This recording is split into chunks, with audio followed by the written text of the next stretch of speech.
Página de número 45, vou dar apenas uma pincelada aqui, tá? Página 45. E aí a gente já vai um pouquinho mais para frente. Eu pretendo hoje falar de alguns outros pontos, mas a gente vai caminhando aqui sem muita pressa, né? Porque não tem como, eu posso correr o que for, jamais eu vou conseguir dar o conteúdo para vocês. Mas pelas aulas que a gente está, eu acho que vocês já leram aí umas 125 páginas, no mínimo, né? No mínimo. Pelo menos deveria, né? Se não leram, estão em desobediência. Eu já li um pouquinho. Já.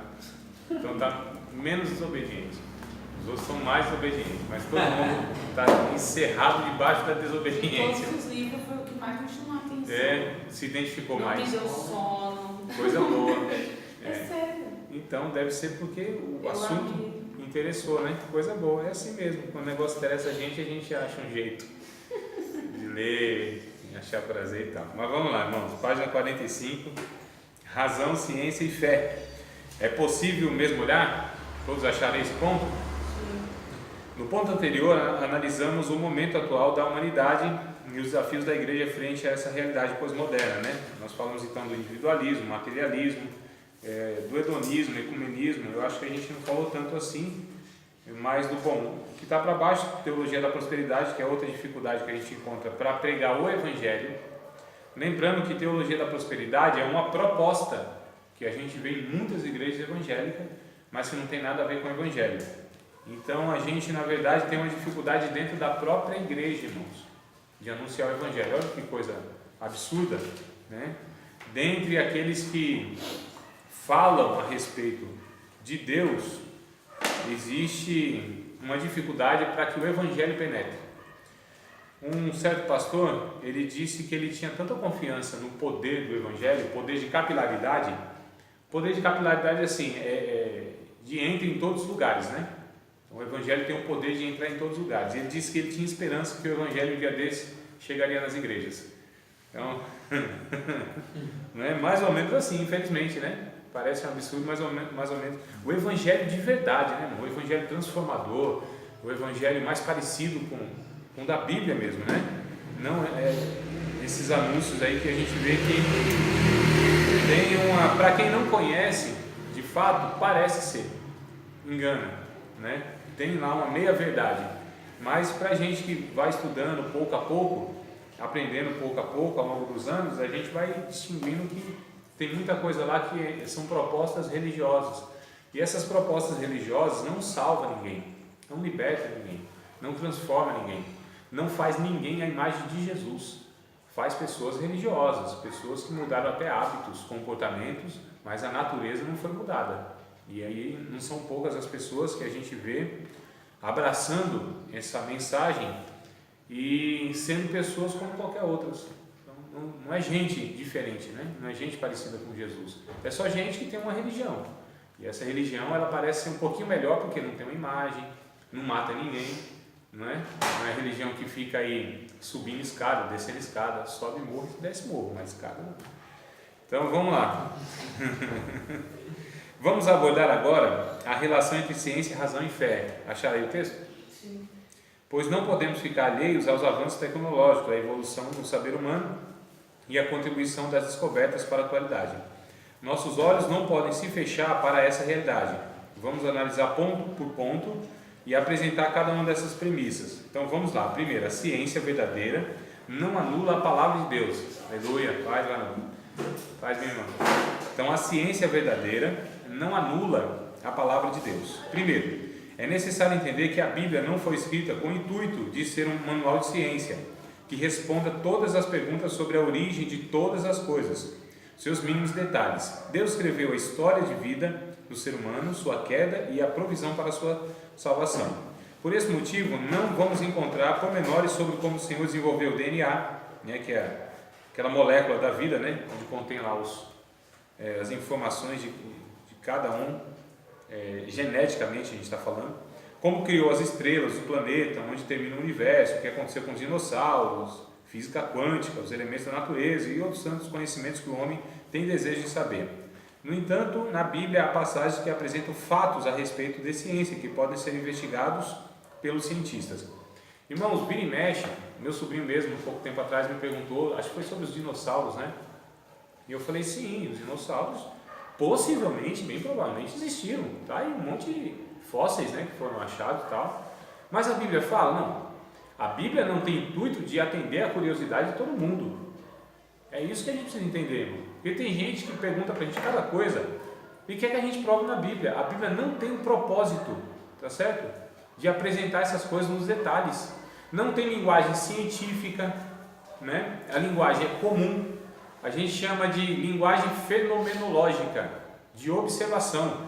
Então, estava escrito lá o que o povo olhava e entendia do mundo. Lembra que a gente já falou várias vezes? Então, umas 4, 5 vezes nós falamos já de Josué, capítulo 10, verso 12, lembra? Da linguagem que está lá. Ninguém lembra dessa passagem? Josué 10, 12? O povo que lê Bíblia. Meu Deus, o povo que prega. Está aí não? Chegou? O povo não chegou ainda? Mas vamos chegar. Daqui a pouco eles dobram a esquina e entram na porta aí. Acho que é 10 e 12, é a batalha lá de Josué, né? E o dia estava acabando, ele precisava da vitória, ele orou. Sol paira aí num lugar que eu esqueci, acho que é Ajalon, e tu lua no vale, não, em Gibeon, né? Tu sol em Gibeon e tu lua no vale de Ajalon, se eu não inverti é isso aí, né? E o sol e a lua pararam. Então, se você for pegar a questão, a linguagem científica e o que a gente entende hoje de ciência, a gente sabe que é impossível isso literalmente acontecer. O sol e a lua pararem. Mesmo porque não é o sol que gira em torno da Terra. Qualquer menino de quinta série, ou seja, de 6 anos de idade, 6 anos, né? Está entrando na quinta série? Não, também não, exagerei agora. 10 anos. 10 anos, meu filho está com 10 anos, está na quinta, ó. Meu Deus do céu. Então, meu filho de 10 anos de idade sabe que não é assim. E não é mesmo, a ciência já provou que não é fato, qualquer um sabe, menino de 10 anos sabe que é assim. Que, aliás, que não é da forma que está escrito na Bíblia, literalmente. Mas a Bíblia ela foi escrita com essa linguagem, não para provar cientificamente, não tem esse intuito, tá? Como lá em Gênesis, a gente não vai achar lá o Big Bang, por exemplo, né?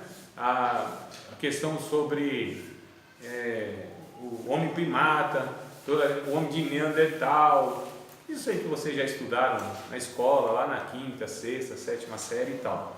Então a Bíblia não tem esse intuito, irmãos. A Bíblia não prova aquilo que a nossa curiosidade quer que ela prove. A Bíblia tem um propósito, que é mostrar que Deus criou o homem à sua imagem e semelhança.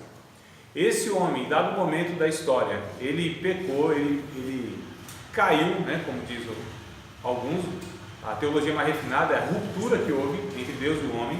Ele pecou e Deus enviou o seu Salvador, seu Filho, para salvar o homem. Basicamente essa é a história da Bíblia. A Bíblia não tem a intenção de provar que Deus existe, não tem, irmãos. Só tem 2 passagens que vai falar a respeito do ateu, aquela pessoa que não crê em Deus, ou pelo menos diz que não crê em Deus, né? Só 2 passagens, que é o Salmo 14 e o Salmo 53, se não me falha a memória. Inclusive, eles são quase que idênticos, tá? Deve ser uma ou outra palavra que muda. Vai falar, diz o louco, né? Diz o nécio no seu coração. Não existe Deus, não há Deus. Então essas 2 passagens é que vai falar a respeito do ateu. E sem pretensão nenhuma de querer provar o contrário. A Bíblia é um livro para quem já tem fé em Deus. A Bíblia ela não é um livro para que aqueles que não acreditam em Deus possam crer na Bíblia. Porque antes que eu creia na Bíblia, no que está escrito na Bíblia, eu preciso ter um encontro com Cristo, irmãos. É por isso que a gente precisa desistir de querer provar e responder um monte de coisa para pessoas que não nasceram de novo. Elas não vão entender. 1 Coríntios capítulo 2 está escrito isso, né? Existe lá o homem natural, existe o homem espiritual, existe o homem carnal, né? Então, o homem espiritual é aquele que ele discerne bem todas as coisas. O homem natural entende das coisas naturais, aquilo que pode ser provado pela ciência, constatado pela história, né? Provado por um documento. O homem natural, ele entende das coisas naturais. O homem espiritual entende de tudo, das coisas naturais e as espirituais. E as espirituais precisam ser comparadas com as espirituais. É por isso que nós temos a mente de Cristo. Só quem já nasceu de novo é que pode compreender as coisas celestiais, as coisas do alto, as verdades bíblicas. E o homem carnal? O homem carnal é aquele que, embora ele tenha sido alcançado por Deus de alguma maneira, tem uma certa compreensão, mas ele ainda não tem a maturidade, ele não tem ainda o fruto do Espírito, não tem o caráter de Deus na sua vida, ele ainda se comporta como um homem que não nasceu de novo, né? Que a gente percebe na primeira carta aos Coríntios, inclusive, Paulo dizendo, capítulo 1, capítulo 2, capítulo 3, até o capítulo 5 ele vai falar, né? Ó, vocês, crentes, são crentes, vocês são gente carnais, vocês andam segundo os homens, andam com brigas, com fofoquinha, isso é homem carnal, está na igreja, né? Tem o Espírito Santo na sua vida de alguma maneira, mas ainda tem comportamento de pessoas que não nasceram de novo, não são espirituais, são carnais, e a gente conhece um bocado, ou não, eu conheço uma meia dúzia pelo menos, meia dúzia, né? A pergunta é, e eu? O que eu tenho de carnal na minha vida? Isso precisa ser trabalhado. Agora esse é o carnal, que embora ele tenha o Espírito Santo, interessante, irmãos, que a gente às vezes tem uns versículos assim, que a gente pensa que a gente usa para os pecadores, assim, aqueles que não aceitaram Cristo, né? Por exemplo, o Apocalipse 3:20, 3:20, esse estou à porta e bato? 3:20, né, não? Esse estou à porta e bato, se alguém ouvir a minha voz e tal, aquela coisa que vocês já sabem, isso é para uma igreja, irmãos, que Jesus está falando, é para uma igreja. Então olha só, não é um texto que você usa para evangelizar. Eu sei que muitos usam esse texto para evangelizar, né? Olha, se Jesus, ele batendo na porta do seu coração, você abrir. Nós já usamos esse texto, eu acredito eu, né? Para evangelizar. Mas não, está falando em relação à igreja. Aqueles crentes mornos, indiferentes, que tinham tudo e Jesus estava lá de fora. Era uma igreja bonitinha. Quem olhava de fora disse, esse povo é crente. Tem igreja, tem gente crente, canta igual crente, tem liturgia, roupa de crente, tem Bíblia, tem tudo, né? Só que Jesus estava lá de fora e eles faziam eventos que eram para eles mesmos, irmãos, tá certo?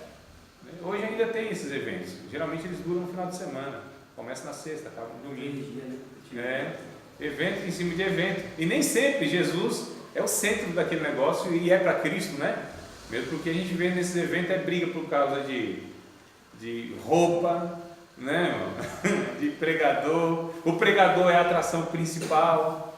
Então a gente vê essa série de eventos que era mais ou menos a igreja de Laodiceia, a igreja dos últimos tempos, segundo alguns aí. Essa igreja que tinha tudo, estrutura, tinha riqueza, tinha gente, tinha tudo.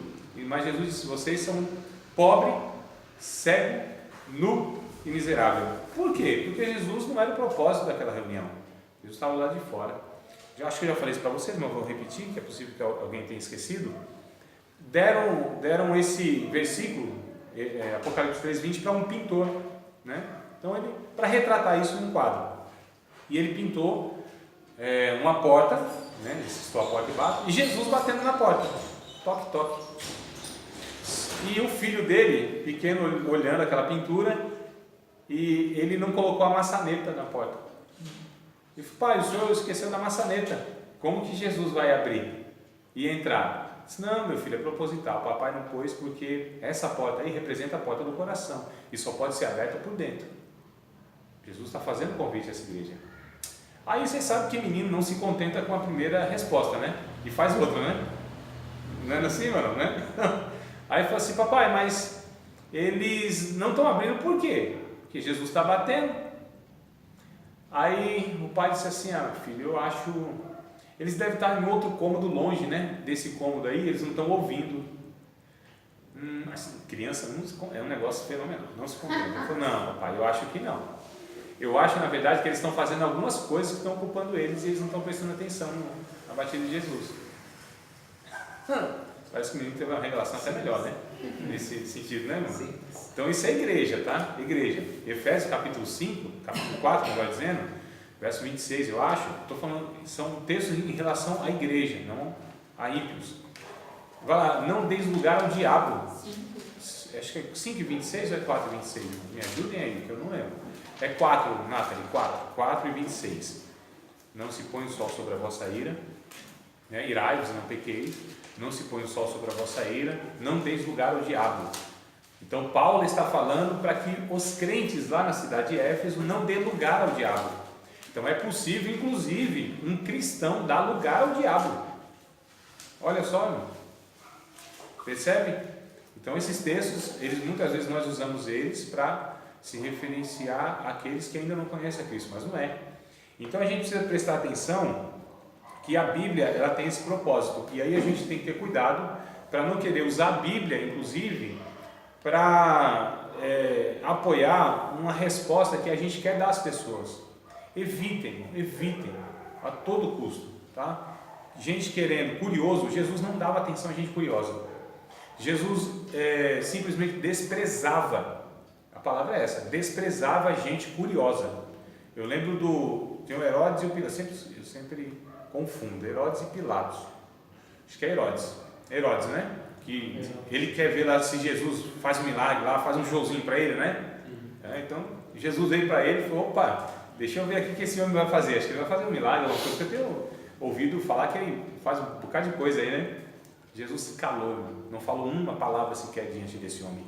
Jesus não estava lá para dar espetáculo para ninguém, atender curiosidade de ninguém, desprezou, simplesmente, não falou, não abriu a boca, desprezou. Nós não temos tempo para perder a gente curiosa. Agora a gente que de fato quer saber do Evangelho, que tem o seu coração disposto a isso, aí a gente prega, aí a gente tenta auxiliar de todas as formas, instruindo, tá certo? Mas aquele que já tem um coração que a gente percebe, opa, senão, irmão, a gente vai estar lançando pérolas a porcos, coisa preciosa. A gente que quer zombar do Evangelho, sabe? Quer de repente ter um material, inclusive nosso, para vir contra nós e argumentar, e aquela batalha de mente que a gente não se propõe a isso. Jesus disse para a gente fugir dessas coisas. Aliás, Paulo, né, disse para a gente fugir dessas questões intermináveis, esse negócio de genealogia, de história que não vai levar a pessoa à salvação, não vai levar a pessoa a Cristo. Então a gente deve deixar isso de lado. Eu não tenho tempo para perder com essas coisas não. Então a gente deve ter em mente isso. A Bíblia, mas a Bíblia fala disso e disso, a Bíblia prova isso? Não, a Bíblia não tem que provar nada. O que a Bíblia diz é o seguinte: todos os homens pecaram, inclusive você, né? Se a gente está numa conversa com alguém, inclusive você, eu e você. Sempre, irmão, quando a gente vai evangelizar, nós temos que nos identificar com as pessoas, porque alguém que percebe que outra pessoa se coloca como um superior a ela, já existe uma resistência de ouvir qualquer coisa dessa pessoa, porque infelizmente os crentes pensam que tem uma religião melhor e acham que é superior. Não é mais ou menos assim? Né? Então tem gente que não suporta ouvir crente, porque ele chega já com orgulho: olha, eu sou filho de Deus, você é filho do diabo. Talvez não fale nem assim, irmão, mas de alguma maneira demonstra. Eu conheço um que fala. Fala então, pecador, não sei o que. Não é assim, irmãos, né? Então a gente, e isso é a realidade. Fala, ó, nós somos pecadores, meu amado. Só qual é a diferença de você para mim? É que eu sou um pecador que reconheço que sou pecador e confio no sangue de Cristo. E de fato entendo que o sangue de Cristo fez tudo por mim. Eu não tenho condição nenhuma de fazer nada pela minha salvação. Então eu e você somos pecadores. O que você precisa fazer é o que eu fiz, reconhecer isso. E o teu pecado não é pior do que era o meu e do que ainda é o meu. Mas hoje, quando eu peco, isso não me alegra. Eu quero agradar a Deus. Não é minha religião não é melhor que a tua. Não é porque eu sou evangélico, protestante, e você é católico, ou é espírita, ou sei lá o que é que seja. As religiões aqui não vai fazer diferença nenhuma em nossas vidas, mas sim Jesus. Não é, irmão? Então a gente precisa sempre focalizar essa questão, levar as pessoas a Cristo e mostrar para elas que nós todos, inclusive nós crentes, somos gente pecadora. Esse negócio de pousar de gente melhor, mais santa, quando o crente erra, irmão, meu Deus do céu, não é não? Já percebeu? Quando o crente erra, o povo cai de paulada em cima. Não é porque não é gente humilde, porque é gente que se considera melhor que os outros, porque é gente que não constrange pela vida, constrange pelo discurso, ataca pelo discurso. Aí, irmão, as pessoas estão de olho em nós. E muito mais quem é religioso, esses mais rígidos, as pessoas estão assim, ó, buscando, eles ficam caçando. Qualquer falinha, quando acha, irmão, aí pronto. E acha, não acha? Acha. Se procurar direitinho vai achar. Mais cedo ou mais tarde vai achar alguma coisa na nossa vida que vai ser para eles um material para vir contra nós, porque nós somos pecadores, não é? Então essa é a questão. Mas quando a gente se identifica, quando a gente exerce misericórdia, também o dia que nós precisarmos de misericórdia, possivelmente nós vamos ter misericórdia, inclusive de ímpios, hein? Gente que é compassiva, gente que é generosa, gente que é paciente, gente que é compreensiva, gente que é gente boa. Quando essas pessoas sofrem na vida, até quem não é crente se compadece dela, irmão, ajuda, não é? Agora aquelas pessoas que, irmãos, nem os crentes perdoam, o negócio é mais ou menos assim, não é não? Por isso que eu tenho medo de umas mensagens muito duras, um negócio assim, como a gente no nosso meio, o do cajado, né? Tem os do cajado? Que eles querem, né? Não tem gente, irmão, que ele só tem mensagem de João Batista. Eu fico impressionado, meu Deus do céu. Rapaz, não tem uma mensagem de consolo? Não sobe no púlpito, não pega o microfone para dar uma mensagem de esperança, de alento, de ânimo? É só paulada na cabeça que não aguenta isso, não é, irmão? Até Deus falou através do profeta Isaías: consolai o meu povo. Então é lógico que a gente precisa de, sem dúvida, eu acredito que a gente precisa mais de mensagem de correção, de advertência e tal, do que, né, de ficar e tal. Mas, amados, a mensagem do Evangelho, ela traz esperança também. Então eu fico muito preocupado com essas pessoas que elas se colocam assim, com a moralidade assim bem, elas se baseiam nessa moralidade, né? Aleluia. Tá no chão, irmão, que para. Tem aqui, às vezes. Não dá para dar glória a Deus nessas horas. Aleluia. Me dá um negócio no coração assim, uma dor. Então, amados, o que acontece? É perigoso. Então a gente precisa evangelizar as pessoas, se compadecendo dessas pessoas, se identificando com as pessoas. Jesus, quando viu aquele povo assim, todo perdido, todo, sabe, sem orientação nenhuma, ele se compadeceu das multidões, porque eram ovelhas sem pastor. Então ele chorou, ele se compadeceu. Quando Jesus via as pessoas nas suas misérias, nos seus pecados, Jesus se compadecia dessas pessoas. E Jesus bem que podia falar: tudo miserável, pecador, gente ruim. Quantos 1000 anos eu estou instruindo vocês, vocês não aprendem? Jesus não fazia isso para os miseráveis, né? Para os pecadores, não para os religiosos, não para os soberbos, não para os que pousavam de santos. Aí Jesus desmascarava eles. Aí Jesus mostrava: vocês não são assim não. Vocês são de uma aparência como um sepulcro bem, né, decorado, caiado. Mas dentro de vocês eu sei o que tem. Eu conheço vocês. Então Jesus atacava a hipocrisia e se compadecia da miséria do sincero. Jesus nunca desprezou nenhum sincero que veio até ele. Deu atenção, né? Não se esforçou ao máximo que seja uma pessoa. Na sua situação, Jesus libertava, curava, orientava e dava maior atenção. Agora para os hipócritas não, aí o tratamento era outro, né? Porque religioso hipócrita nem Jesus aguenta. A ciência verdadeira não anula a palavra de Deus. Aí página 45 lá no finalzinho. A ciência verdadeira não anula a palavra de Deus e não vai de encontro com a existência do Senhor. Pelo contrário, ela acaba por ratificar os feitos do Senhor, afirmando que de fato Ele é Deus de toda a criação. É importante que o evangelizador, que somos nós, saiba disso, pois vai se deparar com pessoas ou grupos que querem desacreditar a Bíblia, o plano de salvação, por afirmarem que não há nada neste mundo além daquilo que a ciência explica e que tudo o que existe é por causas naturais, simplesmente pelo acaso. Assim aparece a teoria da evolução, vira a página, que tem conduzido muitos à descrença em Deus. Porém, a evolução é apenas uma teoria, mas os intelectuais querem apresentá-la como verdade única. Existe uma desonestidade muito grande intelectual, né, irmão? A gente sabe disso, né? Muito grande. Existe uma manipulação, né? A gente vê a Globo aí, ultimamente, aí, que está um negócio cada vez mais feio para ela mesma, né? Pela manipulação, pela parcialidade, né? Pela hipocrisia. Então está sendo cada vez mais feio. E tem gente que é intelectualmente desonesta. Porque se elas fossem honestas intelectualmente, elas saberiam que a Bíblia, inclusive se elas estudassem e comparassem as coisas, porque assim, o cientista que é cientista mesmo de verdade, ele sabe que a teoria da evolução é uma teoria. E a teoria na ciência, ela não é acreditada como sendo verdadeira, porque a teoria é uma possibilidade, não é um fato. Porque se fosse fato, não seria teoria.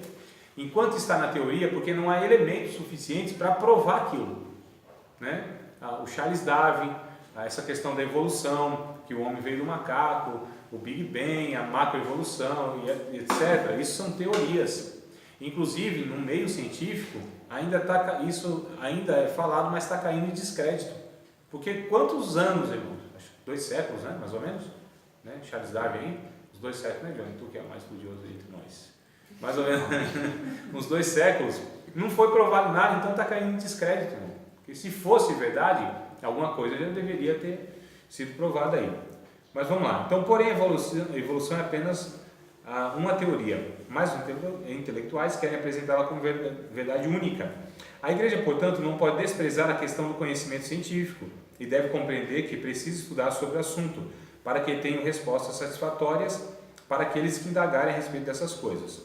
O ser humano tem curiosidade sobre a origem de tudo e até mesmo de Deus.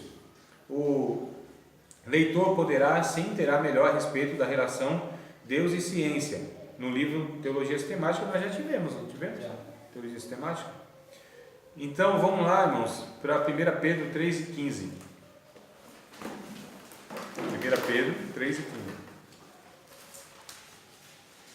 Embora por um lado a gente não está para ficar atendendo curiosidade das pessoas, mas por outro lado a gente precisa ter um mínimo de inteligência, irmãos, para dialogar com as pessoas de uma forma coerente e sensata. Porque tem crente, ou ele fala da Bíblia, de versículo, ou ele não sabe falar mais de nada, irmão. Não sabe da realidade das coisas, né? É ruim para conversar sobre política, é ruim para conversar qualquer coisa que diga respeito à realidade da vida das pessoas, à família, à educação. Não tem resposta para nada. É só Bíblia, no sentido teológico. Não é assim. Não é, irmão? Então a gente precisa ser gente sábia, gente inteligente. Lá em Deuteronômio está escrito isso. Que quando as pessoas olharem para o povo de Deus, eles têm que falar assim: olha, essa gente é gente sábia e entendida. A gente precisa ser essas pessoas, porque nós temos, irmãos, na verdade, a palavra de Deus, ela é a fonte, tá certo? De toda a sabedoria em Cristo, né? A palavra de Deus que eu digo, aquela que verte para Cristo, porque é em Cristo que estão escondidos todos os tesouros da sabedoria. Toda inteligência mesmo, sensata, coerente, honesta, é a Bíblia que traz para nós. Toda verdade que é uma verdade que ela tem cunho existencial e pertinente à vida, está na Bíblia. Mas não quer dizer que tem coisas fora da Bíblia que não é verdade. Toda verdade a respeito da salvação, de Deus, das coisas espirituais, estão só na Bíblia. Mas tem muita coisa fora da Bíblia, ou seja, que a Bíblia não fala, que é verdade. Não é, irmão? A ciência aí não tem um bocado de coisa que já constatou que é verdade? A matemática, 2 mais 2 é verdade? Que vai dar 4? É, não é? Mas está na Bíblia? Tem algum texto que diz? Olha, eis que vos digo, 2 mais 2 é igual a 4. Não tem, né? Em verdade vos digo. A soma dos catetos é a hipotenusa. Não tem nada assim, né? Mas isso é verdade, não é verdade? Então a gente precisa ter a coerência e a sabedoria, irmãos, de responder essas coisas com mansidão, porque tem gente que fica nervosa, né? Quando perguntam da sua fé, questionam a sua fé. Tem crente que fica agoniado, vermelhinho, bravo, perde controle. Mas o que diz 1 Pedro 3,15? Quem achou? Por favor, leia. Mas como é santo aquele que vos chamou, sede vós santos em toda a vossa maneira de viver. Ô Johnny, é 1 3, capítulo 3, Desculpa, no 1,15. Ele está no 1,15, isso. Cristo como Senhor em nossos corações, e estáis sempre preparados para responder com mansidão e temor a qualquer que vos pedir a razão da esperança que há em vós. Olha só, santificai a Cristo como Senhor em vosso coração, estáis sempre preparados para responder com mansidão e temor. A razão, a palavra é essa, razão, irmãos. Não é sentimento, não é pensamento, é razão. A razão, olha só, então a gente está falando de fé e razão. Então a Bíblia vai falar aqui para nós falarmos com a razão, com o raciocínio, com aquilo que é lógico, com razão a esperança que há em vocês. Percebe? Aquele que tem convicção das coisas, ele não se desestabiliza nas emoções. Gente que é questionada e perde o seu equilíbrio emocional é porque a gente que não é segura do que fala, do que crê, não é? Eu entendo que tem a insegurança por falta do conhecimento, e é o que a gente precisa buscar, é o conhecimento tanto bíblico quanto das outras coisas também que pertencem à vida, aquilo que é útil, né, irmão? Porque a gente também não vai aí ficar lendo coisa que não tem nada a ver com nada, né? Então, aquilo que é útil. Só que a gente não pode jamais, porque assim, eu não tenho dificuldade nenhuma. Uns tempos atrás aí, um aluno falou assim: ô André, como foi que ele falou? Você é o único professor que eu conheci, lógico que deve ter muitos outros, é que ele conheceu. Deve conhecer bem pouquinho, inclusive, né? Mas ele disse: olha, você é o único professor que eu conheci que quando é questionado não fica nervoso, não perde a calma. Quando te contrariam na aula, você não perde a calma. Mas lógico que não, meu Deus do céu. Não é? Primeiro, porque eu tenho convicção no que falo. E mesmo assim, quem me questiona, eu posso talvez na hora, não, mas eu guardo aqui, irmão. Eu vou para casa. Tá certo? Eu pego a fala desse aluno. Eu falo: rapaz, será que... Porque de vez em quando vocês me perturbam a cabeça, me colocando coisa na cabeça que para mim estava resolvido. Aí eu volto para casa, rapaz, mas aquele aluno falou um negócio que eu acho que eu devo estar errado, eu vou estudar um pouquinho. Aí eu vou lá e estudo. Aí de vez em quando eu mudo, falo: não é que está certo mesmo? Não é? E de vez em quando eu vou e volto ainda dou crédito. Né? Falo, é que se você assistir outras aulas, aí está aqui, ó, em tal núcleo lá, um aluno falou assim para mim, eu estou passando para vocês aqui. Né? É que eles acham que eu que falo tudo é nada, eu aprendo um núcleo para falar no outro. Então vamos lá. Mais ou menos. A filosofia é apoio para a teologia. Vamos lá, em página 46, 4.3.2. A filosofia é apoio para a teologia. Um dos grandes nomes da história da igreja, que conseguiu fazer um quê? Pareamento, obrigado. Para mim era paramento. Pareamento, olha, tá vendo? Entre filosofia e teologia, foi o bispo cristão e teólogo, né? Santo Agostinho.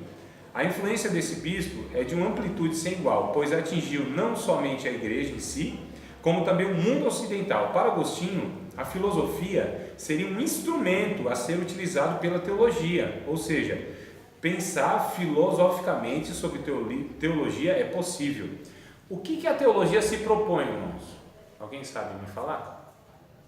Qual é a proposta da teologia? Da filosofia, melhor dizendo. Filosofia. Proposta da filosofia. Ela se propõe o quê? A responder todas as questões humanas? Sim ou não? Não? O que ela se propõe então? Por que essa bendita... A teologia, alguém diz assim, que a teologia, sem a qual ou com a qual o mundo continuaria tal qual. A filosofia, com a qual ou sem a qual o mundo continuaria tal qual. A filosofia? Isso. Filosofia. Isso, filosofia. A filosofia, alguém disse que a filosofia, com a qual ou sem a qual o mundo continuaria tal qual. Em outras palavras, filosofia é inútil, não mudaria em nada o mundo. Por quê? A filosofia não traz resposta para nada, irmãos. Alguns acham, tem essa, né? A filosofia é a ciência que responde todas as questões complexas da humanidade. É nada, pelo contrário, ela piora isso. Só sei que nada sei. Isso aí foi a conclusão lá do cidadão, né? Do Sócrates, né? Por que ele falou isso? Na verdade, quanto mais ele estudava, ele percebia que tinha mais coisas a ser estudado e que era mais complexo do que ele entendia quando começou a estudar. Ele sabia que ele sabia, não é que ele pensava que não sabia. Não, Sócrates sabia que ele sabia, mas ele sabia que o que ele sabia era muito menos que tudo que poderia ser sabido ainda. Ainda bem que é tudo gravado. A questão não, é sério, irmão. Eu não estou fazendo nenhum, né? É sério. A questão é assim, a filosofia, amor à sabedoria, né? É o termo, né? Filo, amor, sofia, sabedoria. Ela se propõe a levar as pessoas a questionarem, a pensarem. Toda criança, por natureza, é uma filósofa. Ela chega na escola, os professores querem matar a filósofa que existe nas crianças. Elas perguntam sobre tudo, querem saber sobre tudo. Não se contenta com a primeira resposta, como eu falei aqui no começo. É verdade ou não é? É um negócio impressionante. Você não respondeu nem a primeira pergunta, ela vem com a segunda. Às vezes também se torna uma conversa difícil também, né? A minha mãe pega muito entender, você fica martelando o que Rapaz, as crianças fazem cada pergunta, Gilmar. Né? Eu falo, menino, deixa esse negócio pra lá, depois não conversa. Mas há essa angústia no ser humano de questionamentos. E é sério, as crianças têm isso nata nelas. Aí parece que a escola vai fazendo a teologia, a igreja, né? Os instrumentos reguladores, vai fazendo com que as pessoas não questionem. Porque quem questiona dá trabalho. Dá trabalho demais. Não, é assim, acabou. Não é mais ou menos isso, irmão? As crianças perguntam os negócios para os pais não querem explicar. É desse jeito e acabou. Mas por quê? Não tem porquê, é assim. Eu sei que tem hora que tem que ser assim também. Que tem hora que se a gente for explicar tudo, não dá, né, irmão? É assim, acabou. Não, o que você tem que saber agora é que é não. Não, é isso, acabou. Eu sei que tem hora que é isso. Então tem hora que a gente tem que ser assim, mas na maioria das vezes nós poderíamos, né, levar essa criança ao esclarecimento, ou pelo menos ao questionamento, e é isso que a filosofia faz. Ela, na verdade, piora a nossa vida nessa questão, porque ela não responde. Ela faz a gente pensar coisa que nem estava pensando. Olha só. E a teologia, pensando filosoficamente, também faz a gente fazer isso. Porque os irmãos pensam que o curso de teologia vai ser assim, curso onde eu vou ter a resposta para todas as coisas. Pelo contrário, vai ter, lógico que vai, né? Também não é assim, né? Um bocado de coisa eu acho que vai ser esclarecida. Mas tem um monte de coisa que, quando eu entrei no curso de teologia, eu até sabia um negócio razoável. Agora o negócio ficou muito mais complicado para mim, era mais simples. E agora o professor veio e mostrou para mim que o negócio não é tão simples assim. Então a gente precisa pensar filosoficamente. A filosofia, ela nos ajuda nesse sentido. Porque leva as pessoas a questionarem. Irmão, quer uma dica para evangelizar testemunha de Jeová? Que é um negócio... é um negócio brabo, não é não? Não é bruto o negócio? Não são poucos. Oh, meu Deus, quantos irmãos de fé, gente boa, honesta, vai evangelizar testemunha de Jeová e na minha terra diz assim, toma uma pizza de Bíblia. Não é não? Toma uma pizza, porque isso é verdade. Quantos irmãos fica bravo, nervoso, não é, irmão? Já chama filho do diabo, chama para orar, que é o apelo, né, dele. Vamos orar então. Aí eles não oram, aí vai embora. Mas quantos? Por quê? Porque as pessoas querem convencer as outras, no caso do testemunho de Jeová, eles são quase que programados, é um negócio assustador, é quase que uma máquina programada. Porque eles aprendem lá no seu espaço, lá, né, no seu salão do reino, é aquilo, eles vão responder exatamente aquilo. Eles são programados e chega e reproduz exatamente. Tanto é que se você pergunta alguma coisa fora daquilo, eles não foram treinados ainda para aquilo. É preciso chamar um ancião, chamar alguém mais experiente. Aí chama, e vem mesmo. Outro dia vem, tá lá, né? Aí se o ancião também não é pedra 90, enfrenta quem aguenta, né? Tinha aquele lá do chicanismo. Aí o que acontece? Eles também desistem. Mas não tem como você convencê-lo. A estratégia melhor para evangelizar é fazer com que eles mesmos pensem. Eles jogam o texto bíblico, não falam nada. Tá certo? Faz com que eles mesmos pensem no pensamento deles. A palavra é poderosa. A palavra de Deus, ela é poderosa porque se ouve. Jesus fazia isso e as pessoas não percebiam. Eu acho interessante que assim, vinham os líderes religiosos todos cheios de querer pegar Jesus, né, numa armadilha, numa contradição, uma teologia errada e tal. E aí eles viam. Jesus nem respondia, desprezava na maioria das vezes as perguntas, questionamentos, né? Na maioria das vezes não respondia. Mas Jesus começava a contar uma parábola, alguma coisa, quando eles percebiam, está falando da gente. É de nós que Jesus está se referindo. Olha, irmão, quantas palavras, já lembram de alguma parábola assim? Tem mais ou menos, né, essa fala deles, que eu não vou me recordar exatamente agora. Em Mateus parece que tem uma, não sei se é dos lavradores maus, eu acho que é. Que Jesus diz lá, olha, tinha um homem que ele arrendou a terra, foi para longe e tal, aí veio, né, para cobrar lá a questão do arrendamento. Aí mataram lá um enviado, mataram o outro enviado. Aí o homem disse, não, agora eu vou enviar meu filho, que é para ver se eles respeitam meu filho. Mataram também o filho. Aí eles perceberam, nossa, Jesus está falando da gente. É a gente que está fazendo tudo isso com Deus ao longo da história. Então Jesus lançava sementes sem eles perceberem. Quando eles tinham percebido, já não tinha mais jeito, irmão. Já não estava mais neutro. Tinha que dar uma resposta para a eternidade. Porque a semente já estava lançada lá. Eles vinham para pegar Jesus na armadilha. Jesus não é armadilha. É Jesus que fazia aquela emboscada celestial e colocava a semente da palavra no coração deles.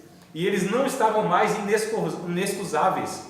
Eles não estavam mais gente que poderia dar desculpa, porque eles ouviram a respeito da verdade, sem eles perceberem.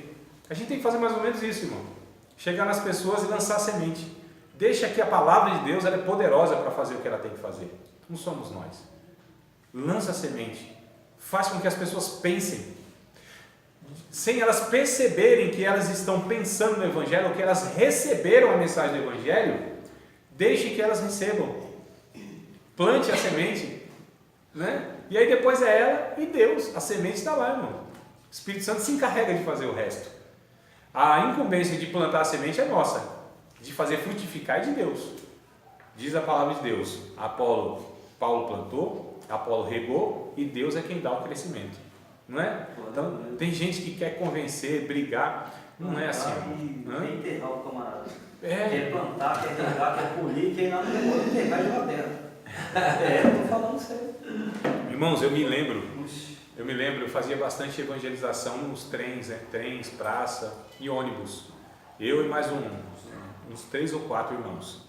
E nós estávamos em 3 nessa ocasião. Então nós pegávamos o trem em Santo André, a gente ia até o Brás, aí depois do Brás a gente ia até Francisco Morato, a outra ponta, né? É isso mesmo?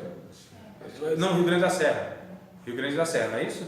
Então Brás e Rio Grande da Serra, sentido Santo André, né? Então a gente ia para Santo André, ia pregando daqui no terminal São Mateus, terminal São Mateus até Santo André da estação, do trólebus, e da estação Santo André então até o Brás.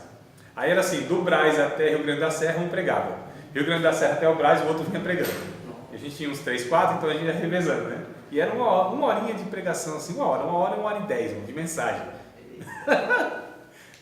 Coisa boa, sem instrumento, sem crente pentecostal, sem nada favorável, só o trem balançando e o povo querendo jogar a gente para fora do trem. Mas eu me lembro, numa ocasião, não é brincadeira não, o negócio lá um dia, nossa, um dia lá um irmão nosso lá tomou-lhe um murro na bochecha esquerda. Estou brincando, é sério. E aí o outro varão, ele tinha disputado até negócio aí no nacional de karatê, né? Brigava, né? O irmão, mas tinha se convertido e tal. Mas foi, depois eu conto isso aí, que o foco não é esse. Então nós. O povo quer ver o pau quebrar, né? Eita, gente, terrível. Não, depois eu falo isso aí, outra ocasião. Que a questão, o foco é essa da briga, da discussão, é isso aí que eu quero. Não foi nesse caso, esse caso aí foi contornado ali, foi um negócio fantástico. Esse irmão aí, ele contornou lá e ele poderia, irmão, ele teria condição de dar uma pisa tão grande no cidadão lá, né? Mas o irmão cheio do Espírito Santo, controlado, não deu vazão à sua velha natureza, né? E tal, pregando lá pra cá. Pregando e tal. E o outro que tomou murro também continuou pregando. Sério? E era 4, né, irmão? Então era um na intercessão, 2 na intercessão, um pregando e outro para remediar qualquer coisa, né? Ou qualquer coisa, um pregando e 3 para correr. Ele estava pregando para levar um chacoalhão. Ô, Nathalie, é tão interessante que nós estávamos pregando. Eu acho que nessa ocasião era esse mesmo irmão que estava pregando, inclusive. Não deixa eu perder o foco, porque eu comecei a respeito da discussão, tá? Mas estávamos eu, mais 2, e era um desses que tinha tomado um burro em outra ocasião. E nós descemos no Brás. E aí nós encontramos, inclusive, nós descemos os 3, eu não sei nem para onde que a gente ia depois. Eu acho que a gente ia voltar, não sei.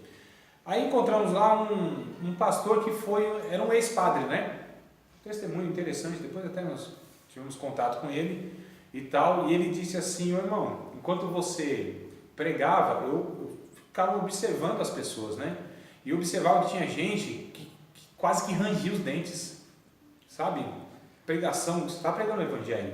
Então, assim, a pregação do Evangelho, né, ela ungida pelo Espírito Santo, ela causa incômodo em muitas pessoas, alvoroça o inferno, né? Ela incomoda os pecadores. A palavra de Deus, a unção do Espírito Santo, causa isso. Então não é questão de ofender ninguém. O Evangelho já é uma ofensa natural ao pecador. Não precisa eu usar palavras ofensivas.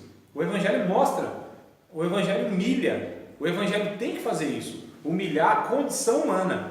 Estou falando a condição humana, tá? E aí, mas voltando, então nós fomos, não era nem esse irmão que estava nessa ocasião, era eu, um outro, é que a gente revezava às vezes, né? Nem todos eram sempre os mesmos. Estava eu então, mais um servo de Deus, e o outro lá meio agitado. Esse irmão era meio bruto, sabe? Pedro assim, irmão. Mas estava lá com a gente, né? Bora lá. Nós sentamos assim na estação de Santo André, acho que passou um bem lotado, falei, vamos esperar mais vazio. Aí sentou o cidadão aqui, esse o Pedrão, eu aqui, aí o irmão ficou em pé assim, né, na plataforma, aí sentou uma pessoa do meu lado. Aí esse aqui foi falar alguma coisa pro outro, evangelizar, mas começou uma discussão entre os dois, irmão, no banco, uma discussão, e eu no meio, falei, meu Deus, o que eu estou fazendo aqui? Eu falei, o quê? Olha que mau testemunho, como que a gente vai entrar no trem agora? Imagina, os dois discutindo. Aí se entra no trem lá e que o cidadão vai ser usado pelo cão, né? Então, aquilo que deveria ser algo proveitoso para o Evangelho, o irmão fez como se fosse um desserviço para o Evangelho, né? Eu não mandei não, porque ele é perigoso ele me jogar no trilho do trem lá, era bem bruto esse irmão. A gente não, vamos lá, né, irmão? Que aí, né? Jesus nunca falou, não, Pedro, fica aqui, depois você converter, vem comigo. É na caminhada, né, irmão? Então, bora lá. O que eu contava com esse irmão é que se houvesse alguma briga, ele que defendia a gente. Mas vamos lá voltar então na ocasião. Então, a questão da filosofia, ela contribui, tá certo? Porque a gente deve levar as pessoas a pensarem. O Evangelho é poderoso, irmão. Deixa que o Evangelho faz o que ele tem que fazer, mas a gente precisa entender que nós vivemos hoje em um mundo, porque antes as pessoas não questionavam nada. Dentro da igreja, inclusive, o pastor, a gente tinha um perfil de um pastor, principalmente nas igrejas pentecostais, que eram pastores bem simples mesmo, não tinha estudo, alguns quase que analfabetos ou semi-analfabetos, não é? Então gente muito simples, mas era gente santa, gente testemunho, gente convertida. E aí, ele falava, não tinha base para nada, não tinha argumento, mas a palavra do pastor era respeitada. Era assim, não era? E ponto final. Só que foi vindo gerações onde foi tendo contato com informações, jovens entrando na universidade, jovens de periferia inclusive, né? E depois que veio a internet, então, meu Deus do céu, todo mundo sabe de tudo, é um negócio impressionante. E aí foram questionando, e as pessoas, os líderes, os pastores tiveram dificuldade, porque as pessoas questionavam. Então hoje as pessoas questionam mesmo e devem fazer isso, não devem aceitar tudo. Eu falo muitas vezes aqui, ao longo do nosso curso aqui, vocês devem questionar todo mundo, irmão. É o professor, é o pastor de vocês, é o líder de vocês, de uma maneira respeitosa, lógico, né? Ninguém vai desrespeitar ninguém, ofender ninguém, é uma liderança, Deus estabeleceu essas pessoas, aleluia. Aí vai tomar atenção, uma menina bonita dessa é muito mais atraente que eu, toda de rosa, parece a Penélope charmosa, né? Com a janelinha, fica engraçada pra caramba, bonitinha. Então, amados, já bateu o sinal? Vamos fazer o seguinte, a gente vai dar um intervalo agora, bateu o sinal, vocês não ouviram, mas bateu o sinal, vai ter um recreio agora. Isso aqui é igual a trombeta no arrebatamento, só quem está ligado que ouve. Eu sou ele. Quem estava muito focado aqui na